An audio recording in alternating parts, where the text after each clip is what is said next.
Bombings on the streets of Germany. 5:45 Uhr gab es auf Kölns Partymeile einen lauten Knall. Bei der Explosion in der Nacht wurden Türen und Fenster schwer beschädigt. Die Mafia kennt offenbar keine Grenzen, wenn es darum geht, Gegner und Konkurrenten einzuschüchtern. From blackmail to kidnappings and torture, criminal gangs have unleashed an unprecedented wave of drug-related violence. This class of criminals is so violent that human lives ultimately don't matter. The conflict over the highly lucrative cocaine business is escalating, and German police have seized record amounts of the drug. While in South America, where it's produced, the drug cartels exert a terrifying level of power. And it's a war where Europe is also on the front lines. Among the victims, a well-known reporter in the Netherlands. They have so much money to tell someone like, kill a journalist, kill a lawyer, we pay you so much money, you know? In the Netherlands, even the former prime minister and the royal family have been targeted by the cocaine cartels. Is all this coming to Germany too? There have been cases of prosecutors, judges, and police investigators being threatened. Meanwhile, the authorities are stepping up their efforts in this increasingly global war. At the end, it's like a fight that you cannot win. The war against drugs. You can never win it.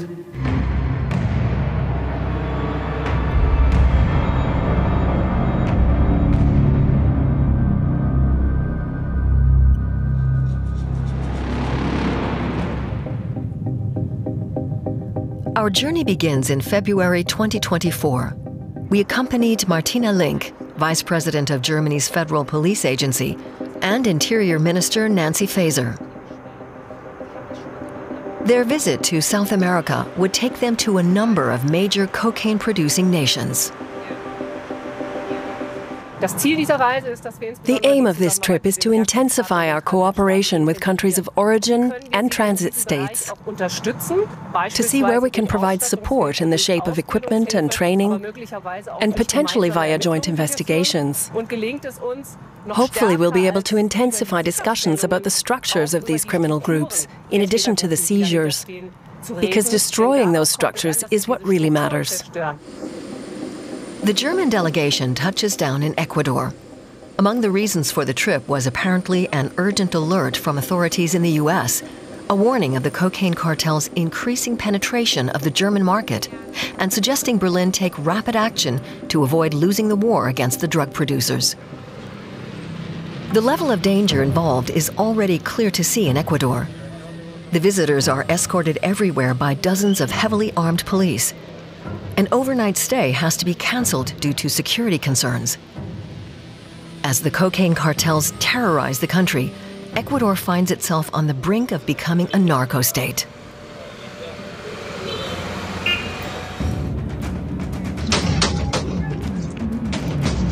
Deadly violence has become the norm here, amid street battles between heavily armed gangs.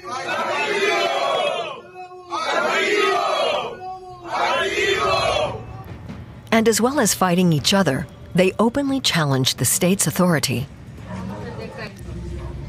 In January 2024, an Ecuadorian prosecutor was shot dead in his car. He'd been investigating narco gangs, classifying 20 of them as terrorist organizations. Just a few days earlier, one of the gangs had taken hostages at a university and broadcast their desperate cries for help.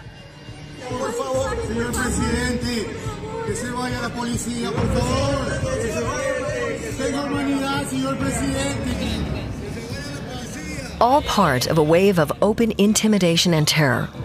In another shocking demonstration of their power, the gang even stormed a TV studio during a live broadcast, taking hostages. As state order continues to erode further, even more cocaine threatens to be shipped out of the country and off to Europe. During their visit, the delegation from Berlin reached an agreement with the Ecuadorian government. The German Criminal Police Agency will station a liaison officer in the country. A further stop on the delegation's trip, Peru, after Colombia, the world's second biggest grower of the coca plant. The Peruvian police shared this video with us.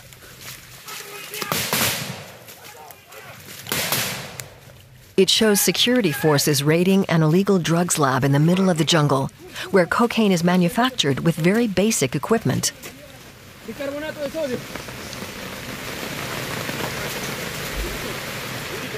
The footage shows dried coca leaves in an outdoor container, just one of many such facilities hidden away in the Peruvian jungle.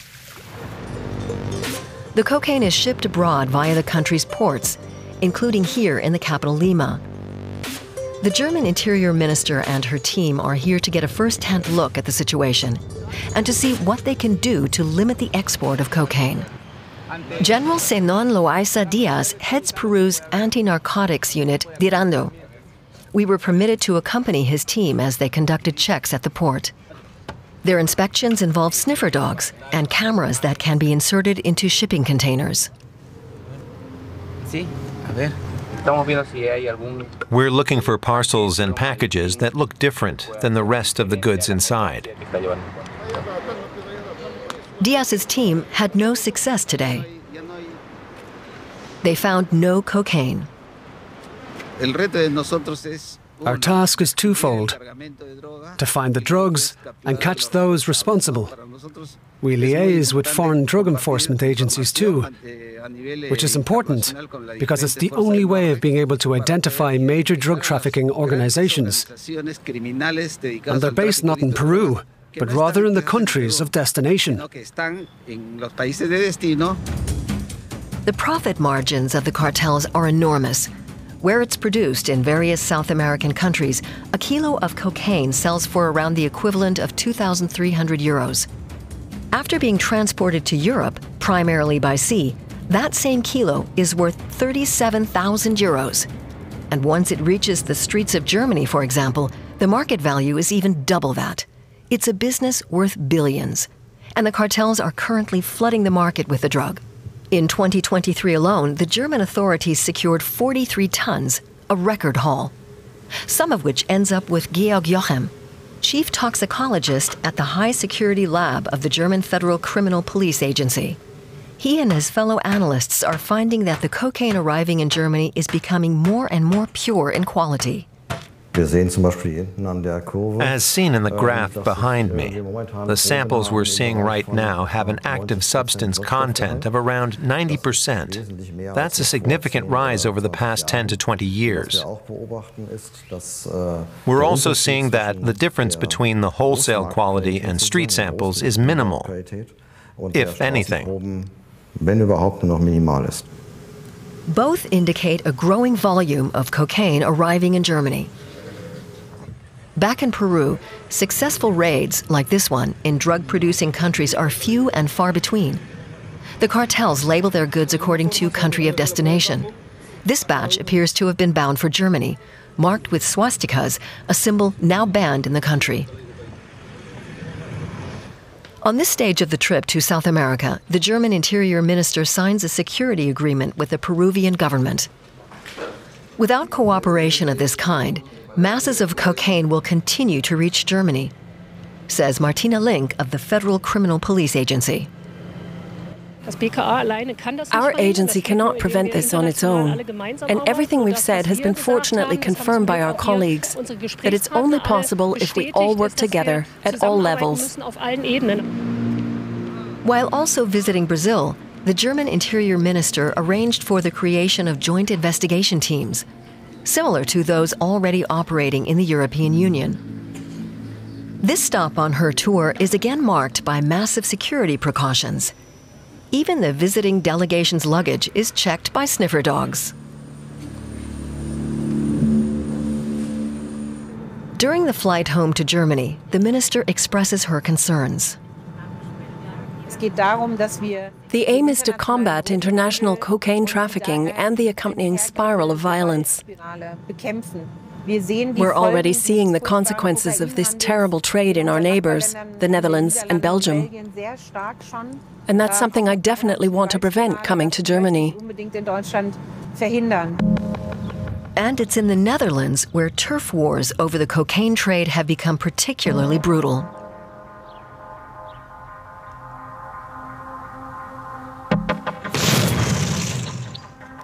This is only one of over 1,000 attacks involving explosives in the Netherlands in 2023, 3 times as much as the previous year.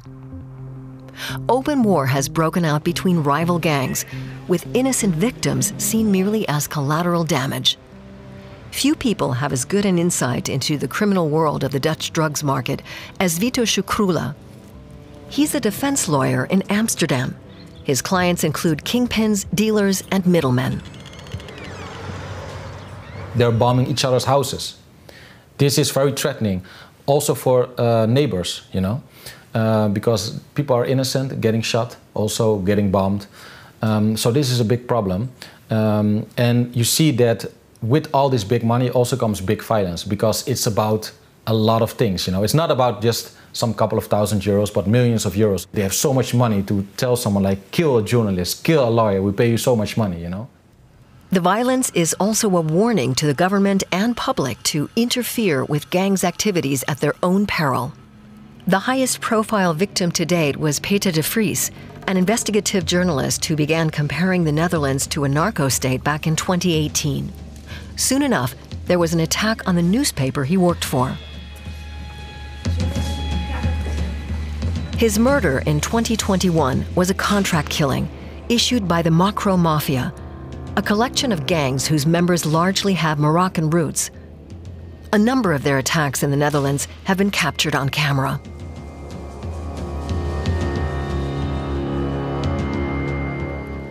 Vito Schukrula had warned Peter de Vries about the mafia. The reporter had publicly supported a key witness for the prosecution in an organized crime trial. I felt like maybe he did not know what he's dealing with, because I know what he is dealing with, and these people, they are very vicious. So I told him, like, listen, are you sure that you want to do this? Because these people are vicious. They will kill you. They will not ask or threaten you. They will immediately kill you, you know? And then he said to me, like, if I don't do it, I cannot look myself into the mirror. Both the lawyer representing the key witness and his uninvolved brother had already been murdered, and now de Vries was in the firing line. A courtroom sketch of the accused. The Dutch authorities were able to reconstruct the sequence of events leading up to the murder via text messages and security camera footage. July 6, 2021. While Peter de Vries was doing a TV interview in this building, his killers were waiting outside, with the shooter being issued instructions from accomplices. Do a good job of it. Don't mess this up. Bro, I'm gonna blow this all through his body. Two men served as lookouts at this fast food outlet, right across from the rear exit door of the TV station. De Vries is seen leaving the building and walking down a street in downtown Amsterdam, followed by the two lookouts. The shooter was waiting at the end of the street, on these steps. Receiving no response from him, his accomplices were becoming agitated. And? Is he still not there? De Vries walked past the man with the gun, who then opened fire at close range. 5 shots can be heard on the surveillance footage.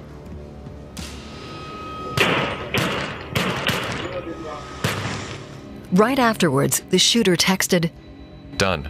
He's dead." You sure? How many shots did you fire? 4 or 5. He's dead. No sweat, brother. I shot him twice in the head. An accomplice recorded video footage of the aftermath as proof of de Vries' death. The reporter lying motionless on the street as police attempt to resuscitate him. Shortly afterwards, he succumbed to his wounds in the hospital. His death left a nation in shock, with thousands of people lining up to pay de Vries their last respects. The Dutch king even spelled out the dimensions of the crime. This was an attack on journalism, a cornerstone of the rule of law, and therefore an attack on the rule of law. And those ongoing attacks are having an impact. Another cornerstone of the rule of law is protection for witnesses, but in the Netherlands, one that is crumbling. I don't want to do that. So I'm not defending crown witnesses, because I know that in this mafia thing, this is a line not to be crossed. So if I would say I'm going to help a crown witness, then it's no limits. Then they can kill me. I know. The state is looking outside our borders in other countries to ask if lawyers are willing to represent Crown witnesses in Holland, because here we don't want to do it, because it doesn't weigh up the risk versus the benefits. The criminals have not shied from threatening the royal family either. Gang members reportedly planned to abduct Princess Amalia, prompting her family to insist that she abandon her studies in Amsterdam and return to the royal palace.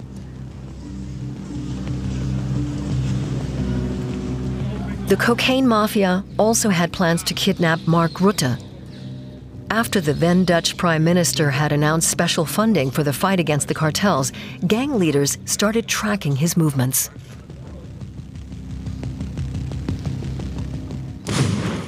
This police raid brought home just how brutal the criminals are. Inside the building, a set of shipping containers converted into a makeshift prison with a soundproof torture chamber. We found 7 containers. 6 were set up as cells where people could be tied up, and the other one was designed as a torture chamber. The second building in Rotterdam may have served as a base for the criminals. With the raid here, we were able to prevent a number of violent acts. The brutality of the Dutch drug cartels knows no bounds or borders, and has now crossed over into Germany. Cologne, July 2024. A gang abducted 2 of its own members and held them captive in this building. They tortured them to find a suspected traitor in their ranks while filming the ordeal. Wer ist dein Bruder? Wie heißt der? Woher kommt der? Aus Bochum-Gärten. Woher kommt der? Aus Bochum-Gärten. Wie heißt du? Wie heißt du? Ich bin sein kleiner Bruder. Und wer ist die Frau hier? Nochmal, bitte, ich helfe euch nicht. Bitte, ich helfe euch nicht. The hostages were eventually freed by a special police unit, who also seized a cache of firearms. 7 men were subsequently arrested, but the 3 suspected leaders were able to flee to the Netherlands. The kidnappings were linked to the theft of 300 kilos of marijuana from this storage room, with an estimated market value of 1.5 million euros. Investigators believe the drugs belong to the so-called macro mafia, the thieves evidently from a rival gang. The resulting turf war is a first in Germany. The man behind this attack is believed to have come over from the Netherlands. One in a series of bombings.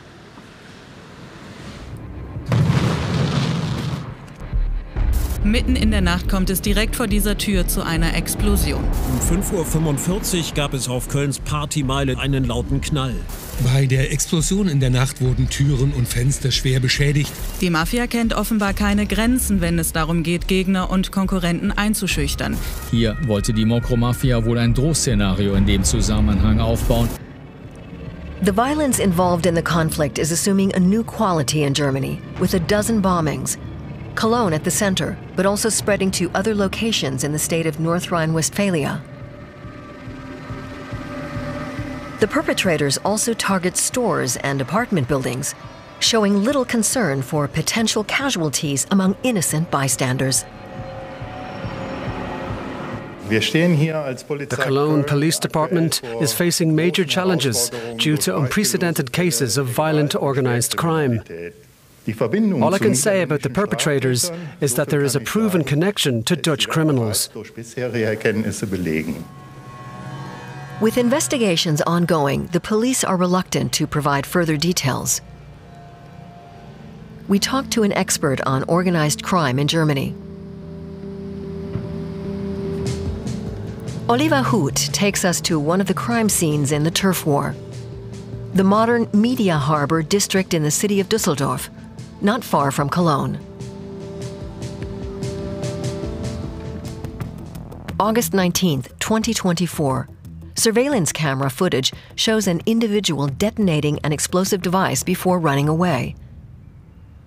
Presumably a warning to one of the residents. An upscale neighborhood, and many people here prefer to remain anonymous. This building has no names displayed by the entrance, but the mafia have their spies. They have people who gather information for them, individuals who are their eyes and ears on the ground. They talk to people and pay them money to provide information. And eventually, they'll track down the building they're looking for. Oliver Hood has himself been a person of interest for the mafia due to his work as a police investigator. Every court testimony and statement makes him a potential target.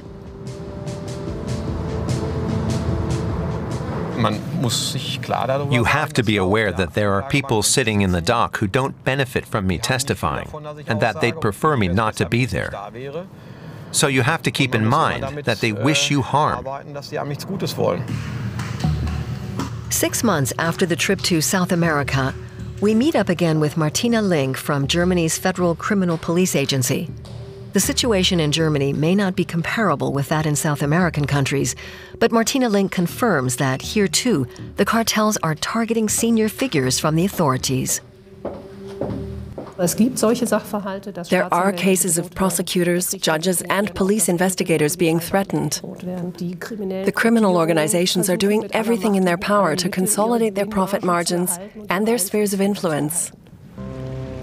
Back in the Netherlands, Vito Shukrula is getting ready for a court case.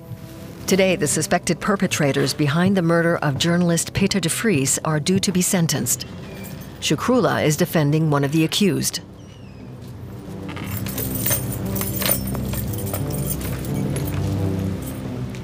I think it's the biggest case. Of course, I've done other murder cases, I'm doing other murder cases, but this case is next level because the bigness, the greatness of Peter de Vries, he was such a huge persona in Holland.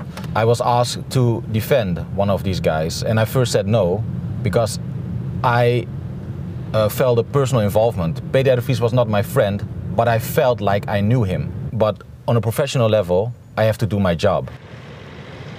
2 hours before the verdict, Vito Shukrula goes directly into the high-security courtroom, known as the bunker. The trial is guarded by special heavily armed police. The defendants are driven straight to the basement of the building. On the dock today are the 9 men accused of involvement in the murder of de Vries. They're alleged to have acted on behalf of the Macro Mafia. The trial has revealed that some of the men had never met each other before and had been hired solely for this one job. Some had no previous police record, and some had not even known who Peter de Vries was.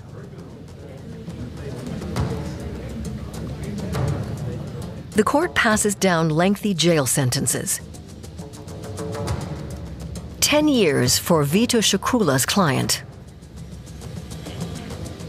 and 28 years for the gunman, who had been offered 100,000 euros to carry out the contract killing. For the narcotics mafia, says Shukrula, young people from vulnerable backgrounds are an easy source of recruits.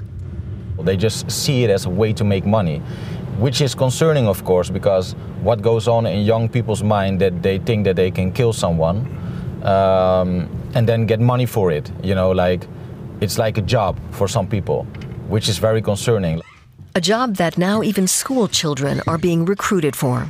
The criminal organization think, let's use these children, because if they get caught, they don't know us, because we have middlemen in between, we don't have to pay them a lot, and they get low sentences. So now you see children, even girls, small girls like 15, 16, going in there to try to fetch cocaine. And it's very dangerous, of course, for them. The lure of the gang scene is further glamorized by influencers and rappers. The promise of a luxurious lifestyle is a tempting one for many, in the Netherlands, as in Germany and elsewhere.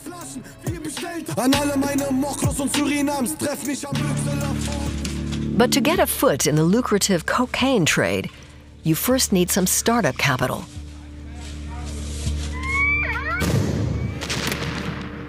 In the space of just 9 years, some 3,000 cash machines in Germany were blown open, also leaving bystanders terrified.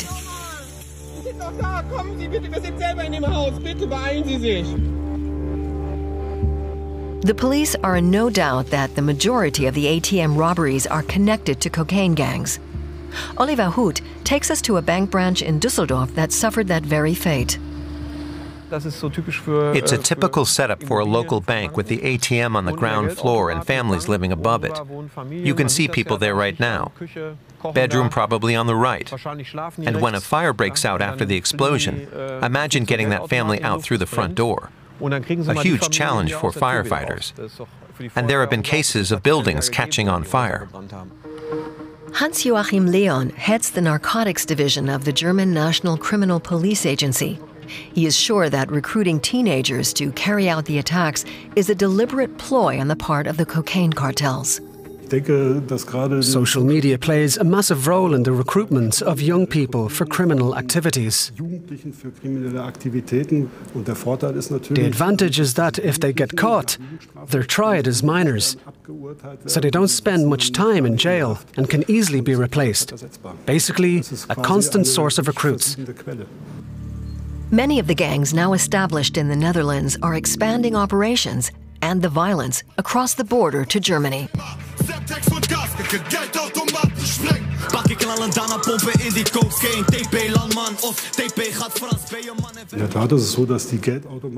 Most of the ATM heists we've been seeing in Germany can be attributed to Dutch nationals.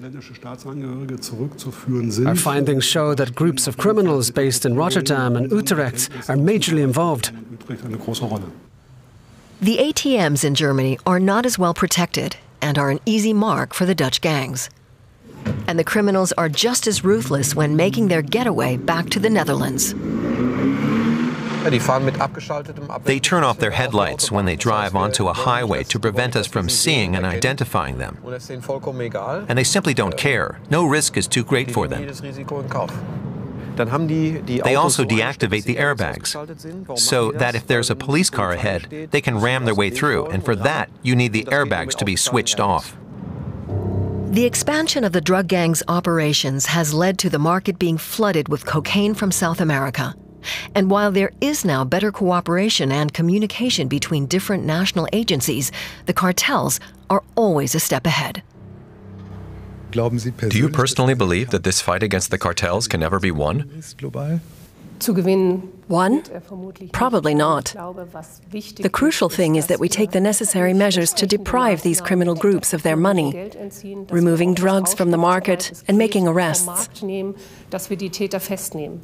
But despite that, we're not seeing a meaningful decline in the amount of narcotics available.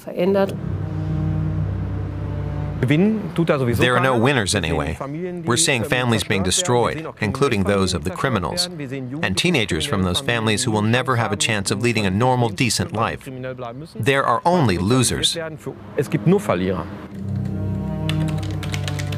There's still a lot of cocaine coming in. People still are using it. It's not like people are not using it anymore, you know.